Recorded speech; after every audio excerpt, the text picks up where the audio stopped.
Hello વિદ્યાર્થી મિત્રો, આજથી આપણે એક નવું ચેપ્ટર શરૂ કરી રહ્યા છીએ જેનું નામ છે ઉષ્માગતિશાસ્ત્ર, જેને થર્મોડાયનેમિક્સ એવું પણ કહેવામાં આવે છે. ચેપ્ટર ટેક્સ્ટબુકમાં તમે જોશો, વાંચશો, કંઈ ખબર નહીં પડે, બરાબર. આ ચેપ્ટરમાંથી થિયરી એવું કંઈ પૂછાવાની શક્યતાઓ બહુ જ ઓછી છે. આગળના ચેપ્ટરોની જેમ આ ચેપ્ટરમાં પણ દાખલા અને એમસીક્યુ જ આપણે ખાસ ગણવાના આવશે, પણ એમાં પણ કોન્સેપ્ટ જે છે એ ક્લિયર હોવો જોઈએ, બરાબર. તો એક નવું લાંબુ ચેપ્ટર આપણે આજે ચાલુ કરવા જઈ રહ્યા છીએ, જેનું નામ છે ઉષ્માગતિશાસ્ત્ર. આ ચેપ્ટરની અંદર દરેક વિદ્યાર્થીએ નોટ્સ મારી સાથે હું જે પ્રમાણે બોલું એ પ્રમાણે લખવાની છે, ક્લિયર? અને એ રીતે આખું ચેપ્ટર વ્યવસ્થિત સિસ્ટમેટિક્સ તમારી નોટની અંદર પોઈન્ટ વાઇઝ હું લખાવીશ, બરાબર. કયા મુદ્દાને મહત્વ આપો એ પણ હું તમને કહીશ. ટૂંકમાં માર્કેટની અંદર આનાથી બધા બહુ ડરે છે, આ ચેપ્ટરથી. તો આપણે ડરવાનું નથી, બરાબર. તો સૌથી પહેલા શાસ્ત્ર એવો શબ્દ છે. શાસ્ત્ર એટલે આ વિજ્ઞાનની એક શાખા છે, જે ફિઝિક્સમાં પણ આવે, કેમેસ્ટ્રીમાં પણ આવે, ભવિષ્યમાં એન્જિનિયરિંગની અંદર પણ થર્મોડાયનેમિક્સ એક આખો વિષય છે. તો જ્યાં સુધી કેમેસ્ટ્રીને લાગે વળગે છે ત્યાં સુધી આ ચેપ્ટર કેમેસ્ટ્રીની અંદર કઈ રીતે મહત્વનું છે આ બધે આવે છે, પણ આપણે જે ચર્ચા કરવાની છે એ કેમેસ્ટ્રી પોઈન્ટ ઓફ વ્યૂ ચર્ચા કરવાની છે, બરાબર. તો સૌથી પહેલા ઉષ્માગતિશાસ્ત્રની અંદર આપણે અભ્યાસ શેનો કરશું? તો દરેક વિદ્યાર્થીને ખબર છે કે દ્રવ્ય કોને કહેવાય. દ્રવ્ય શું છે બધાને ખબર છે.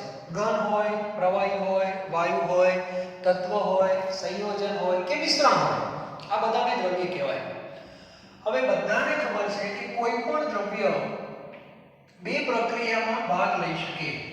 જેમ કે પહેલી પ્રક્રિયા છે ભૌતિક પ્રક્રિયા, બરાબર, અને બીજી પ્રક્રિયા છે રાસાયણિક પ્રક્રિયા, બરાબર. દાખલા તરીકે આપણી પાસે પાણી છે H2O, બરાબર. આ જે H2O છે એ તમારી પાસે 25°C તાપમાને લિક્વિડ હોય, પ્રવાહી, બરાબર. હવે તમારે આને બાષ્પમાં ફેરવવું છે. બાષ્પ એટલે H2O ગેસ, બરાબર. તો આ જે મેં લખ્યું છે આને કહેવાય ભૌતિક પ્રક્રિયા. ભૌતિક પ્રક્રિયાનો અર્થ એવો થાય કે દ્રવ્યનું માત્ર સ્વરૂપ બદલાય, દ્રવ્ય ના બદલાય. પાણીનું સૂત્ર H2O અને પાણીની વરાળનું સૂત્ર પણ H2O જ થાય, પણ બેમાં ફેર શું? લિક્વિડ અને ગેસ. તો આવો કોઈ પણ રૂપાંતર હોય એને ભૌતિક પ્રક્રિયા કહેવાય, બરાબર. ત્યાર પછી રાસાયણિક. આ જે પાણી છે એને જો વિદ્યુત વિભાજન કોષની અંદર મૂકવામાં આવે તો એમાંથી H2 અને O2 છૂટા પડે છે, બરાબર છે. તો આ જે પ્રક્રિયા લખી આને કહેવાય રાસાયણિક. ટૂંકમાં કોઈ પણ દ્રવ્ય ભૌતિક પ્રક્રિયામાં પણ ભાગ લઈ શકે અને રાસાયણિક પ્રક્રિયામાં પણ ભાગ લઈ શકે છે, ક્લિયર? અને જ્યારે એ ભાગ લેતો હોય છે ત્યારે એ પ્રક્રિયા દરમિયાન ઊર્જાના શું થાય? ફેરફારો. ઊર્જાના ફેરફારો થાય છે. જે રીતે તમે દ્રવ્ય છો, માર્કેટમાં જાઓ ખરીદી માટે, ઘરે પાછા આવો તો તમારા પાકીટમાં રૂપિયાનો ફેરફાર થાય છે. સાચું કે ખોટું? સાચું. ઘટે છે. ઘરેથી જેટલા રૂપિયા લઈને નીકળ્યા હોઈએ ઘરે જ્યારે પાછા આવો ત્યારે એ રૂપિયામાં ઘટાડો થાય છે કારણ કે તમે ખરીદી કરવા માટે નીકળ્યા છો એટલા માટે. ક્યારેક વધે પણ ખરા. પપ્પા પગાર લેવા માટે જાય, તમે ક્યાંક જોબ કરતા હો ટેમ્પરરી, તો તમને રૂપિયા મળવાના છે, તો ત્યાં રૂપિયા વધશે પણ ખરા. સમજાય છે કે નહીં? તો કહેવાનો અર્થ એ છે ફેરફાર. ફેરફાર એટલે વધે પણ ખરા, ઘટે પણ ખરા, પણ કંઈક થાય ખરું. બરાબર? તો કેમિસ્ટ્રીમાં પણ એવું કહેવા માંગે છે કે કોઈ પણ દ્રવ્ય ભૌતિક અથવા રાસાયણિક પ્રક્રિયામાં ભાગ લે ત્યારે એ પ્રક્રિયા દરમિયાન ઊર્જાનો ફેરફાર થાય છે અને ઊર્જાના ફેરફારોનો અભ્યાસ વિજ્ઞાનની જે શાખામાં કરવામાં આવે તેને ઉષ્માગતિશાસ્ત્ર કહે છે. ક્લિયર? તો દરેક વિદ્યાર્થી ઉષ્માગતિશાસ્ત્રની પહેલા વ્યાખ્યા લખે. હું જે પ્રમાણે બોલું એ પ્રમાણે. દરેક વિદ્યાર્થી નોટ પેન તૈયાર જ રાખે, સાથે જ રાખજો અને હું જે પ્રમાણે બોલું એ પ્રમાણે દરેક વિદ્યાર્થીએ લખવાનું છે. ક્લિયર? ઓકે. ક્લાસમાં જ બેઠા છો એ રીતે જ કામ થશે. લખો. વિજ્ઞાનની જે શાખામાં ભૌતિક અને રાસાયણિક પ્રક્રિયાઓ દરમિયાન ઊર્જાના ફેરફારોનો અભ્યાસ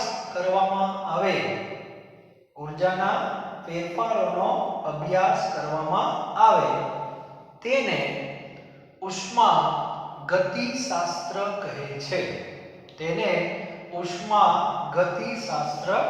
છે. ઊર્જાનો ફેરફાર લખ્યો ત્યાં અંડરલાઈન કરજો. ઘણા કે કેમ? એટલા માટે ઊર્જા ક્યારે મપાતી નથી. યાદ રાખજો, ઊર્જા ક્યારે મપાતી નથી, પણ પ્રક્રિયા દરમિયાન ઊર્જામાં થતો ફેરફાર માપી શકાય છે. એક ઉદાહરણ આપીશ, તમને ખ્યાલ આવી જશે. બરાબર? ત્યાર પછી બીજું વાક્ય લખો. સામાન્ય રીતે ઊર્જાના ફેરફાર વગર કોઈ પણ ભૌતિક કે રાસાયણિક પ્રક્રિયા શક્ય નથી.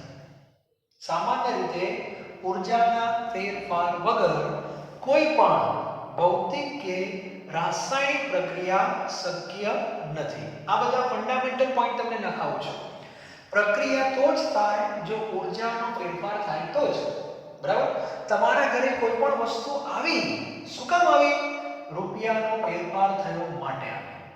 રૂપિયાનો ફેરફાર થયો એનો અર્થ એવો થાય છે કે કોઈ પણ પ્રક્રિયા થઈ હશે, એનો અર્થ એવો થાય. બરાબર? એટલે ભૌતિક અને રાસાયણિકની અંદર એવું કહે છે કે ઊર્જાનો ફેરફાર થાય તો જ પ્રક્રિયા થાય. આ પ્રક્રિયા પાણીમાંથી વરાળ ક્યારે બને? જો તમે પાણીને ઉષ્મા ઊર્જા આપો તો. અને ઉષ્મા ઊર્જા આપશો એટલે એનો ફેરફાર થવાનો છે. આ પ્રક્રિયામાં પણ વિદ્યુત ઊર્જા આપવી પડે છે તો જ પ્રક્રિયા થાય, બાકી થાય નહીં. અને હંમેશા યાદ રાખજો, આ ચેપ્ટરમાં ઊર્જાનું મહત્વ નથી, પણ ઊર્જામાં થતા ફેરફારનું મહત્વ છે. આ વસ્તુ પહેલા ક્લિયર હોવી જોઈએ. ઓકે? ચાલો હવે આગળ વધીએ આપણે. તો આ ચેપ્ટરની અંદર ઊર્જાના તો ઘણા બધા સ્વરૂપો છે. તમને બધાને ખ્યાલ છે, અલગ અલગ પ્રકારની ઊર્જાઓ છે. તો કેમિસ્ટ્રીની અંદર જો આપણે વાત કરીએ તો આપણે 4 ઊર્જાના ફેરફારો ભણવાના છે. તો લખો આગળનો પોઈન્ટ.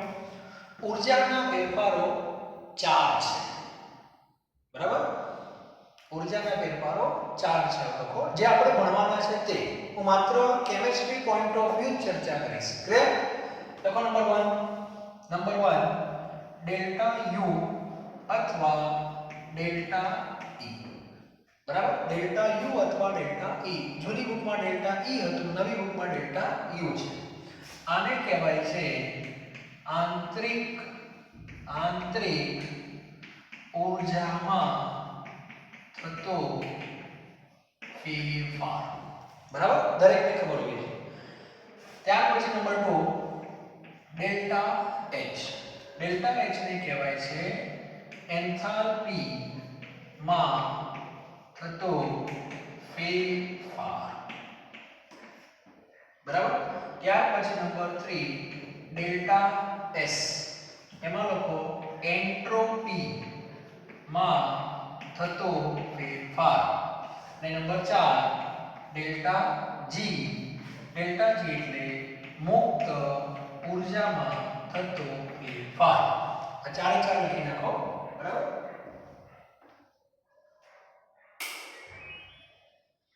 ટૂંકમાં આ ચેપ્ટરમાં ભણવાનું શું છે એ પણ ખબર હોવી જોઈએ.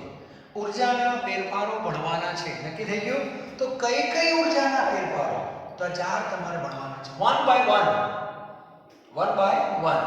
અને આગળના ચેપ્ટરની જેમ આ ચેપ્ટર પણ બે ભાગમાં જ વિભાજિત થવાનું છે.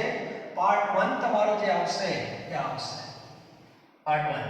પાર્ટ 1 માં આ બે સાથે રહેશે અને પાર્ટ 2 માં આ બે સાથે રહેશે, બરાબર. એટલે ઉર્જાના ચાર ફેરફારો ભણવાના છે. આ શું છે બધું પછી, પણ પહેલા શું ભણવાનું છે એ હું તમને કહી દઉં છું. ખ્યાલ આવી ગયો? એટલે આ ચાર વસ્તુ મગજમાં ક્લિયર હોવી જોઈએ. ઉર્જાનું સૂત્ર નહીં હોય, ઉર્જાના ફેરફારો હશે, બરાબર. ચાલો, આ ચારે ચાર ફેરફારની સાથે ઉષ્માગતિશાસ્ત્રના ચાર નિયમો સંકળાયેલા છે. તે પણ લખો. એમાં લખો ઉષ્માગતિશાસ્ત્ર ચાર નિયમોને આધીન છે. લખો ઉષ્માગતિશાસ્ત્ર ચાર નિયમોને આધીન છે. નંબર 1 લખો ઉષ્માગતિશાસ્ત્રનો શૂન્ય ક્રમનો નિયમ. જે રીતે ન્યૂટનના નિયમો છે એવી રીતે ઉષ્માગતિશાસ્ત્રના પણ નિયમો છે, પણ ન્યૂટનનો નિયમ ચાલુ થાય પ્રથમથી, પ્રથમ, બીજો અને ત્રીજો. આની અંદર શૂન્યથી ચાલુ થાય. એટલે ઉષ્માગતિશાસ્ત્રનો શૂન્ય ક્રમનો નિયમ, એના પછી ઉષ્માગતિશાસ્ત્રનો પ્રથમ નિયમ, એના પછી ઉષ્માગતિશાસ્ત્રનો બીજો નિયમ અને છેલ્લે ઉષ્માગતિશાસ્ત્રનો ત્રીજો નિયમ. તો આ રીતે ચાર નિયમો પણ તમારા મગજમાં હોવા જોઈએ. એમાં શરૂઆતમાં શૂન્ય અને પ્રથમ જે છે એ આપણે પાર્ટ 1 માં લઈશું અને બાકીના બે છે એ પાર્ટ 2 માં લઈશું. ક્લિયર? તો આ એક વસ્તુ પણ તમારા મગજમાં હોવી જોઈએ. ચાલો, હવે પ્રશ્ન એ આવશે કે ઉર્જા અને ઉર્જાનો ફેરફાર, આ બે શબ્દો બહુ અગત્યના છે. અને આખું 12 સાયન્સ પૂરું થઈ જાય 99% સાથે તો પણ ઘણા વિદ્યાર્થીને આની ખબર હોતી નથી. તો એક સામાન્ય તમને ઉદાહરણ આપું છું. ઉર્જા ન મપાય, ઉર્જાનો ફેરફાર મપાય. અને સમજવા માટે આપણે એક સરસ ઉદાહરણ લઈએ જેથી આખો ટોપિક તમારો ક્લિયર થઈ જશે, બરાબર. બધાએ બહુ પ્રામાણિકતાથી જવાબો આપવાના, વિદ્યાર્થીએ અને એના માતા પિતાએ પણ, બરાબર. આજે હું જે ઘટના તમારી સામે લઈ રહ્યો છું, તમે ઘરે એનો અભ્યાસ કરજો વાલીની હાજરીમાં, એમને પણ સાથે જોડજો, બહુ મજા આવશે, બરાબર. સૌથી પહેલા ધ્યાન આપજો, તમારે વાલી પાસે જવાનું. ધ્યાન આપજો, એમનો મૂડ સારો હોય એ બધું તમારો વિષય છે. અને પપ્પા પાસે જવાનું, ખાસ વાલી અને પપ્પાને પકડજો અને પપ્પાને પહેલો પ્રશ્ન પૂછજો કે પપ્પા, તમારા પાકીટમાં કેટલા રૂપિયા છે? આવો પ્રશ્ન તમે બે ધડક પૂછી નાખજો, બરાબર. હવે મને પ્રામાણિકતાથી જવાબ આપજો. તમે આનો જવાબ શું મને કહો. પ્રશ્ન ફરી, તમારા પાકીટમાં કેટલા રૂપિયા છે? મને જવાબ આપો. એવા કયા વાલી હશે કે જે તમને એક્ઝેક્ટ જવાબ આપશે કે મારા પાકીટમાં 500 રૂપિયા છે, મારા પાકીટમાં 200 રૂપિયા છે? એવો એક્ઝેક્ટ જવાબ આપનારા વાલી કદાચ ન પણ હોય અથવા ઓછા 99% પેરેન્ટ્સ તમને જવાબ આપશે કે બેટા રૂપિયા છે તો ખરા પણ એક્ઝેક્ટ કેટલા છે ખબર નથી. હવે ખ્યાલ આવે છે? એનો અર્થ કે જે પાકીટ છે, પાકીટ એ અત્યારે મેઇન છે, દ્રવ્ય છે. પાકીટ એ દ્રવ્ય છે, યાદ રાખજો. અને દ્રવ્યની અંદર ઊર્જા હોય તો પૈસા જે છે ઊર્જા છે. એટલે તમારા પપ્પા મેથ્સની ભાષામાં જવાબ આપી રહ્યા છે. યાદ રાખજો, મેથ્સની ભાષામાં જવાબ આપશે. શરૂઆતમાં કેટલા રૂપિયા છે તો તમારા પપ્પા કે મને ખબર નથી એનો અર્થ x. સાયન્સનો વિદ્યાર્થી x બને. ખબર નથી એટલે શું x ધારી લો, એમાં શું મોટી વાત છે? બરાબર, સરસ. ચાલો, પપ્પા પૂછશે કે બેટા કેટલા છે મને ખબર નથી પણ તારે શું કામ છે, એમાં પૂછશે ને. યસ.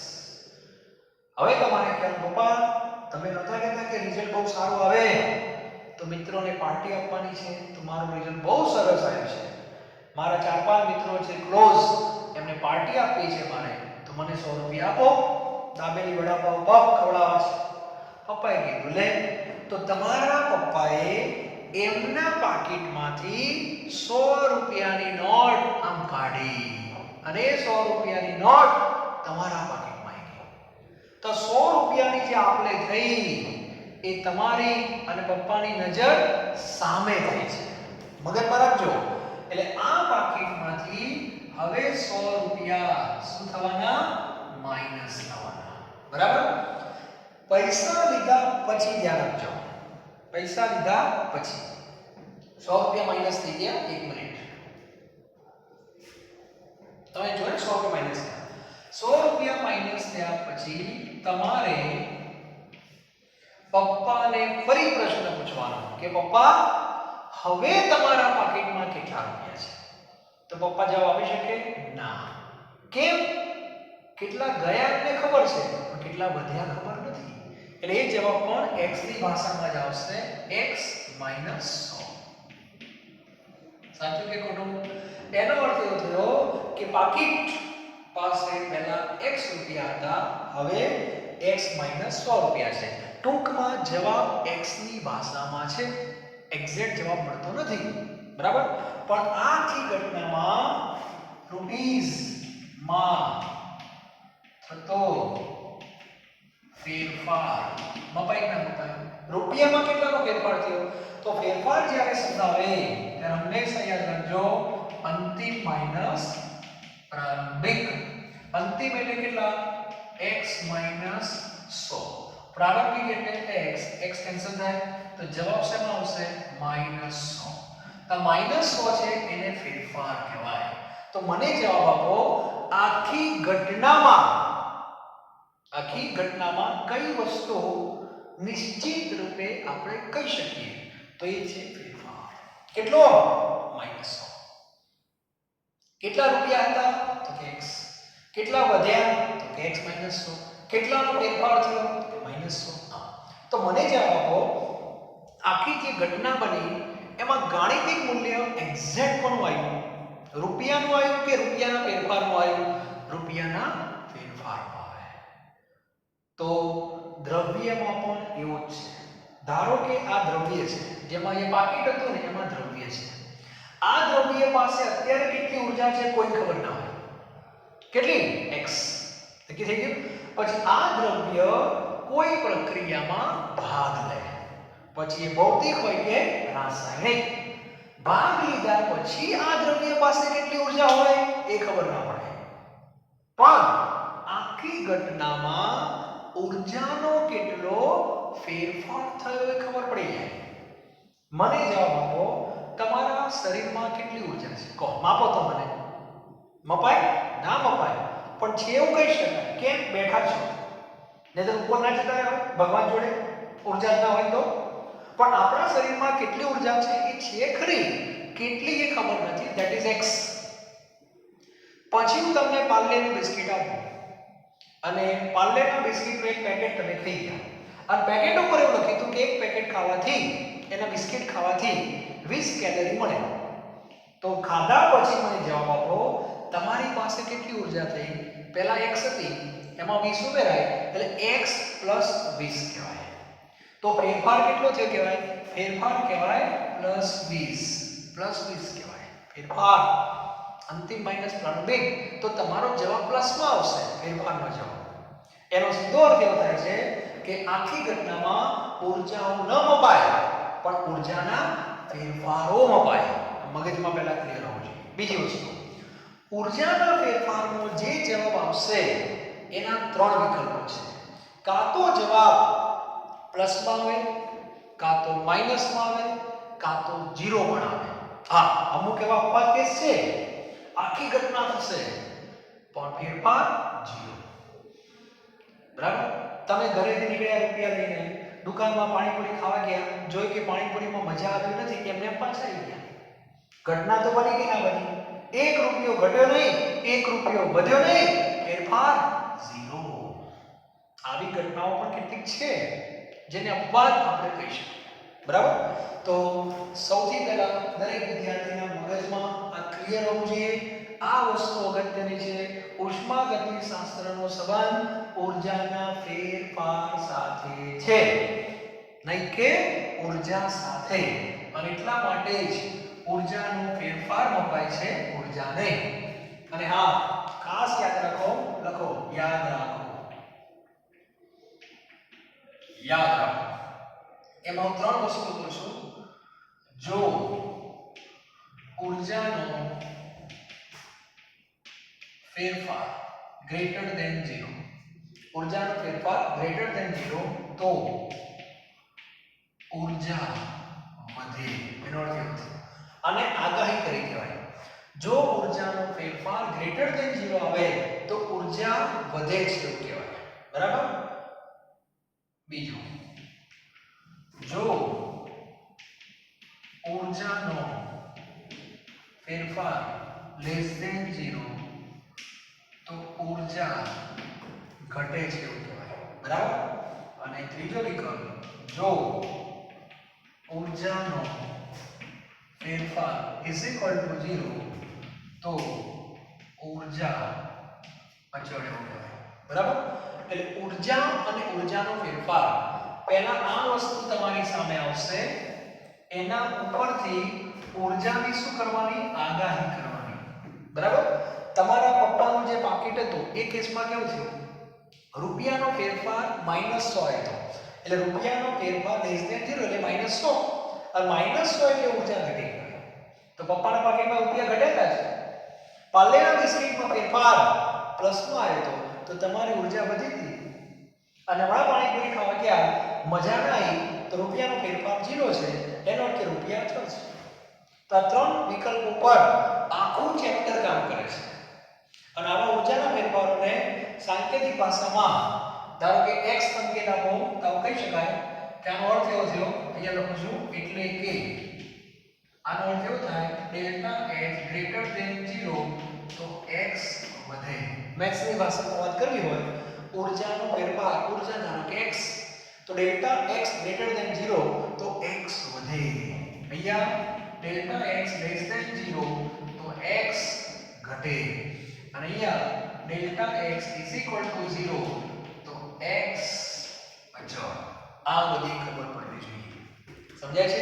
અને આ બધું જો અત્યારથી તમારા મગજમાં ઘૂસી ગયું હશે ને તો ઘણું કામ આપણું સરળ થઈ જશે. બરાબર? તો આ એક વસ્તુ મગજમાં ક્લિયર હોવી જોઈએ. દરેકને ખબર પડવી જોઈએ. એટલે આપણે ઊર્જાના ફેરફારો શોધશું. જે દાખલા ગણશું એમાં ઊર્જાનો ફેરફાર જ હશે. આંતરિક ઊર્જા ગણો એવો એક પણ દાખલો ન હોય. અને હોય તો એ ખોટો છે. આંતરિક ઊર્જાનો ફેરફાર ગણો, એન્થાલ્પીનો ફેરફાર ગણો, એન્ટ્રોપીનો ફેરફાર ગણો, મુક્ત ઊર્જાનો ફેરફાર ગણો. ક્યાંક ફેરફાર નહીં આવતા હું તમને ધ્યાન દોરીશ. પણ અત્યારે મગજમાં ફેરફાર ફેરફાર ફેરફાર ફેરફાર એમ જ તમારે યાદ રાખવું પડે. ખ્યાલ આવી ગયો? અને આના સંદર્ભમાં હું તમને એક સરસ વાક્ય કહું, તમે તરત ખ્યાલ આવી જશે. બરાબર? એટલે હંમેશા યાદ રાખો, મપાય શું? ફેરફાર. અને ફેરફારના કેટલા વિકલ્પો હોય? 3: ધન, ઋણ અને શૂન્ય. અને આનો ઉલ્લેખ મેં તમને બોહરના નમૂનામાં કરેલો છે. યાદ કરો, ડેલ્ટા E નું સૂત્ર 2.18 વાળું. એનો જવાબ પ્લસમાં પણ લખાય, માઈનસમાં લખાય. શોષક પ્રક્રિયા હોય તો પ્લસ, ક્ષેપક હોય તો માઈનસ. ઇલેક્ટ્રોન નીચાથી ઊંચા લેવલમાં થાય, ઊર્જાનું શોષણ કરે, ઊર્જા વધે, ફેરફાર પ્લસ. નીચે આવે, ઊર્જાનું સર્જન કરે, ઊર્જા ઘટે, ફેરફાર માઈનસ. ક્લિયર? આ વસ્તુ ક્લિયર હોવી જોઈએ. અને એની કક્ષામાં જેમ ગોગો ફરતો હોય ત્યારે એની ઊર્જા અચળ હોય. ફેરફાર છે.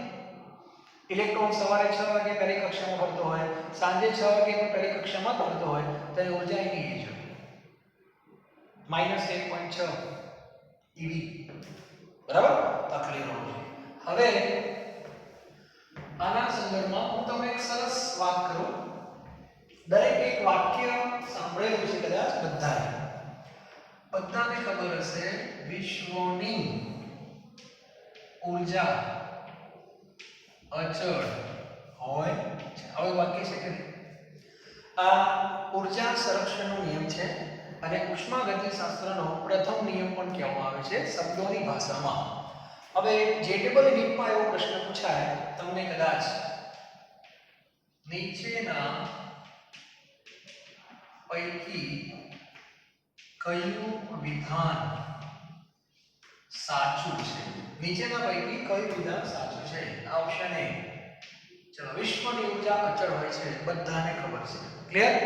નીચે આવું વાક્ય લખ્યું હોય, વિશ્વની ઊર્જામાં થતો ફેરફાર શૂન્ય છે.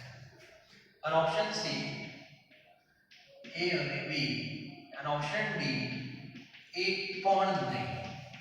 કઈ જવાબ આવે? વિચારો. મોટા ભાગના વિદ્યાર્થી જો આ પ્રશ્ન પૂછાય તો જવાબ એ લખીને આવે, સાહેબ પેપર સહેલું હતું. તો આ જવાબ એ ના આવે, જવાબ સી આવે. કેમ? તો આ બંનેનો મીનિંગ એક જ થાય. હવે ખ્યાલ આવે છે? વિશ્વની ઊર્જા અચળ છે. વિશ્વની ઊર્જા અચળ તો જ હોય વિશ્વની ઊર્જામાં થતો ફેરફાર શૂન્ય હોય તો. ખ્યાલ આવે છે કે નહીં? તો આ બંનેનો મીનિંગ એક જ થાય. તો એ અને બી બંને વિધાન સાચા છે. આને કહેવાય કોન્સેપ્ટ. એટલે ઉષ્માગતિશાસ્ત્ર ચેપ્ટર ભણો છો ત્યારે તમારા મગજમાં ઊર્જા શબ્દો તો આવશે, પણ મગજમાં હોવું જોઈએ કે ઊર્જા વધે, ઘટે કાં તો અચળ રહે, ઊર્જાનો ફેરફાર ધન, ઋણ, શૂન્ય. આવું બોલવાનું. ઊર્જાનો ફેરફાર શબ્દ આવે ને તો એના જવાબો પ્લસ, માઈનસ અને 0 આવે. ઊર્જાનો જવાબ ક્યારે પ્લસ, માઈનસ, 0 ના આવે. ઊર્જા માટે એવું બોલાય વધે, ઘટે, અચળ એમ બોલાય. એન્થાલ્પીનો ફેરફાર ધન, ઋણ કે શૂન્ય હોઈ શકે, પણ એન્થાલ્પી વધે, ઘટે, અચળ હોય. એ ફેરફાર ઉપરથી નક્કી થાય. ફેરફારનો જવાબ પોઝિટિવ આવે તો મૂલ્ય વધ્યું કહેવાય, નેગેટિવ આવે તો મૂલ્ય ઘટ્યું કહેવાય, 0 આવે તો મૂલ્ય અચળ કહેવાય. ક્લિયર? આટલી વસ્તુ ક્લિયર હોવી જોઈએ. તો આ બધું છે ઉષ્માગતિશાસ્ત્ર. એનું બેઝિક વસ્તુ તમને સમજાવું છું.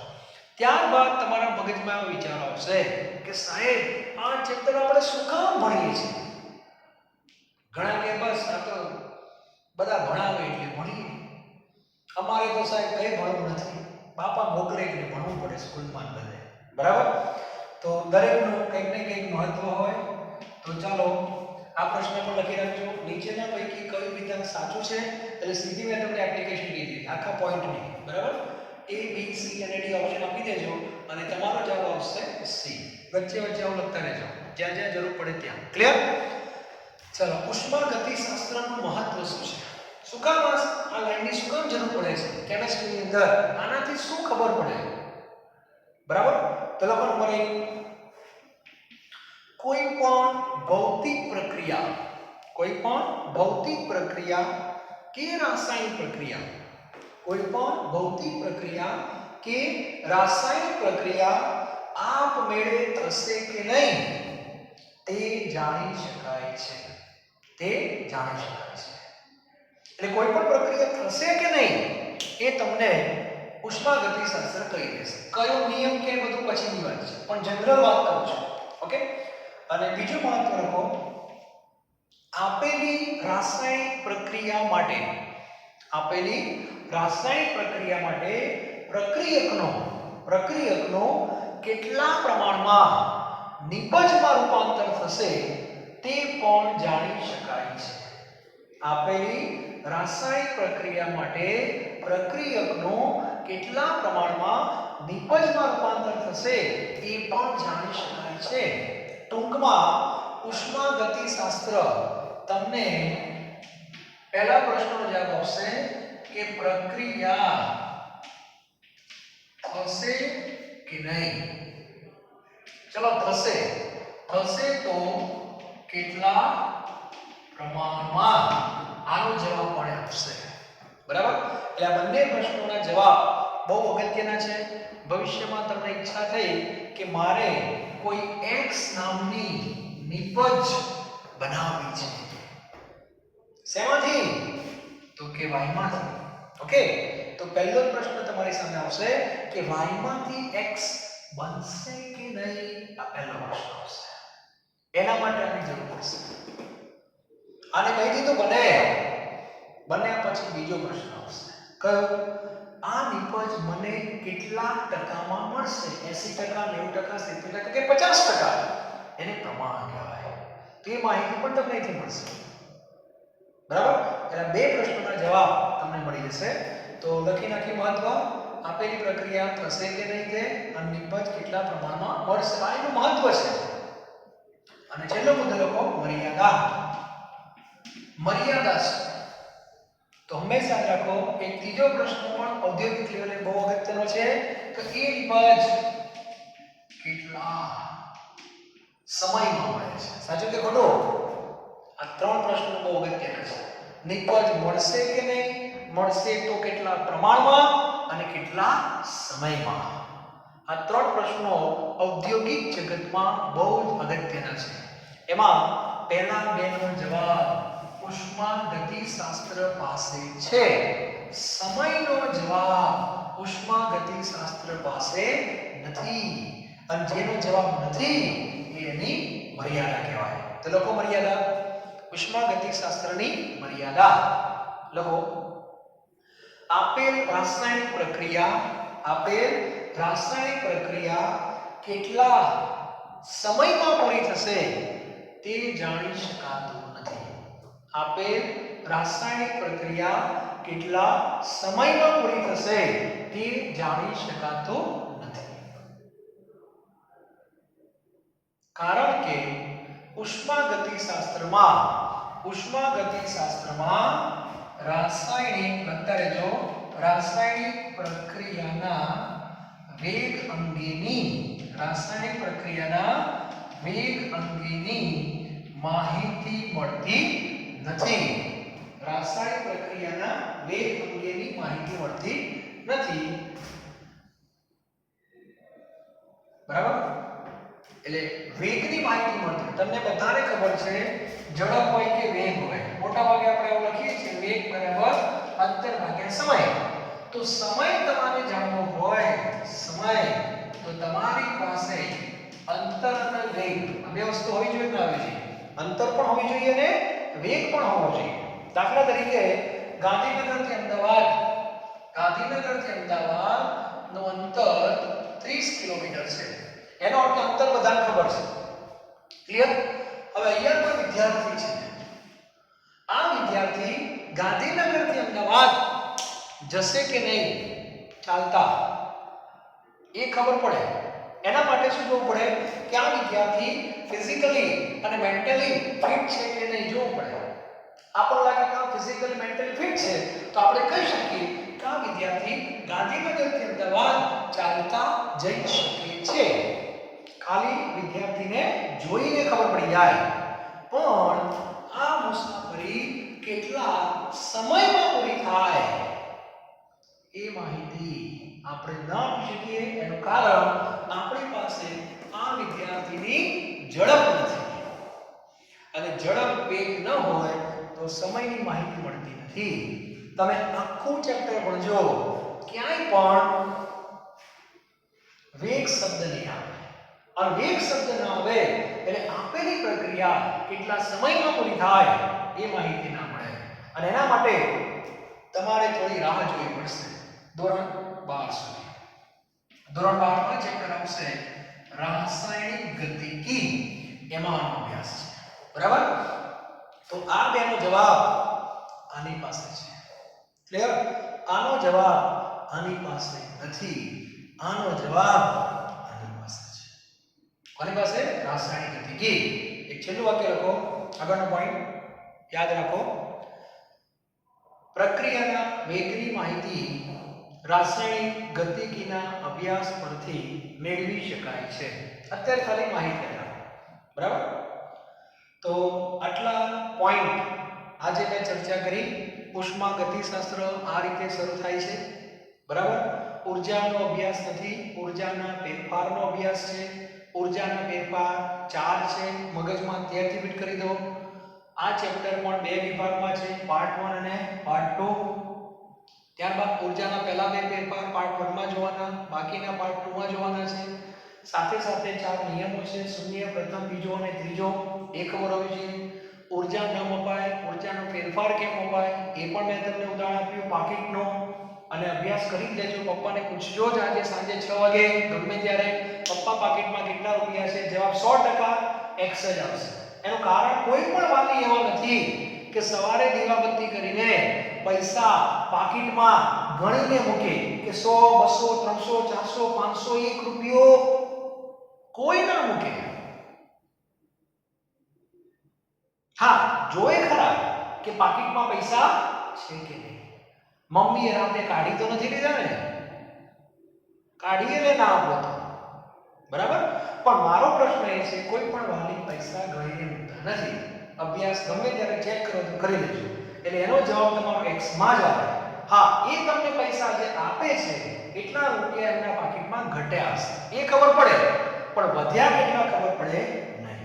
તો ઉષ્મા ગતિશાસ્ત્રમાં ઊર્જાના ફેરફારનો અભ્યાસ છે. એના ઉપરથી ઊર્જાની આગાહી થાય. ઊર્જાના ફેરફારના 3 વિકલ્પો છે, ધન, ઋણ, શૂન્ય. ધન એટલે વધે, ઋણ એટલે ઘટે, શૂન્ય એટલે અચળ. આ ખબર હોવી જોઈએ. બરાબર? અને છેલ્લે ઉષ્મા ગતિશાસ્ત્રનું મહત્વ શું છે તે પણ મેં કીધું.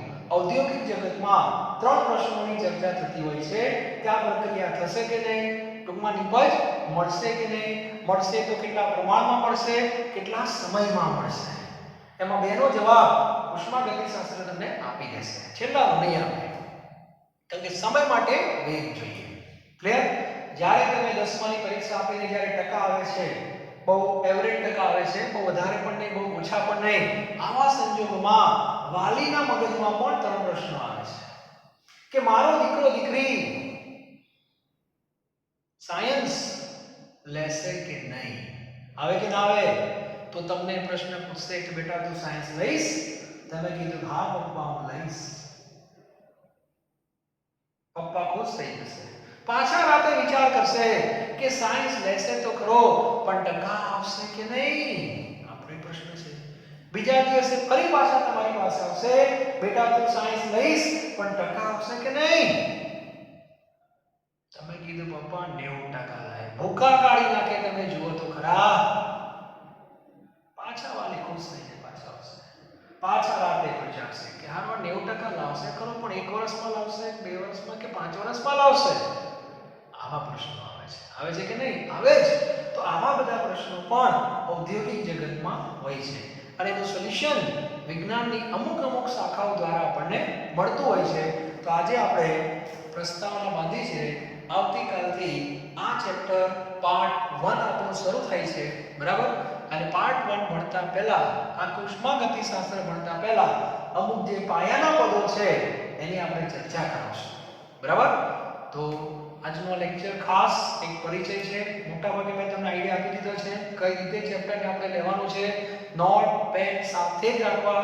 જે મુદ્દાઓ તમને લખાવો એ સાથે લખવાના છે. Clear? Thank you very much.